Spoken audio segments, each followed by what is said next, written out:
نبی اکرم صلی اللہ علیہ وسلم نے ارشاد فرمایا، جو اجتماع، جو مجلس، جو حلقے صرف اللہ کی ذکر کے لیے لگ رہے ہیں، وہ صرف اللہ کا ذکر کیا جا رہا ہے اور کوئی مقصد نہیں، صرف اللہ کے لیے ان کا اجتماع ہوا ہو،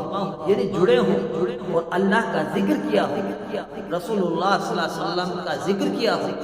تو یہ جو اس مجلس میں بیٹھنے والے ہیں، اللہ تعالیٰ فرشتوں سے اعلان کراتے ہیں کہ میرے فرشتوں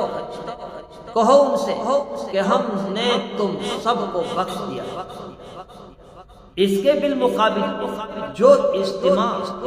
جو مجلس ایسی لگتی ہیں جس میں اللہ اور اس کے رسول کا ذکر نہیں ہوتا،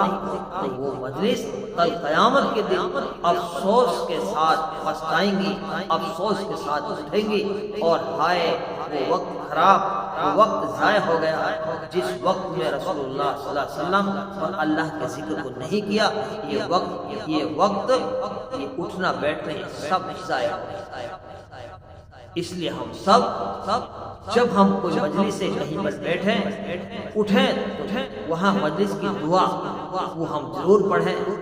اور ہم اللہ کا ذکر تنہائی میں خوب کریں۔ ہم ساری دنیا کی نعمتیں اللہ تعالیٰ نے ہر انسان پر برسائی ہیں، اللہ کی نعمتیں ہم ان کا شکر ادا کریں۔ ہم اللہ نے ہمارے لیے ٹھنڈا پانی، ہمارے لیے بہت ساری بھی جہاں نعمتیں، جیسے کہ قرآن نے کہا فَبِأَيِّ آلَاءِ رَبِّكُمَا تُكَذِّبَانِ، تم رب کی کون کون سی نعمتوں کو جھٹلاؤ۔ اللہ تعالیٰ نے بے شمار نعمتیں تم پہ کی ہیں، بس اللہ کا شکر کرو، اللہ کا ذکر کرو، ایسی مجلسوں میں اللہ اور اس کے رسول کا ذکر کرو۔ یہ جو ان مجلسوں میں جو بیٹھنے والا ہے، اللہ تعالیٰ ان کے لیے فرشتوں سے اعلان کرتے کہ جاؤ ہم نے تم سب کو بخش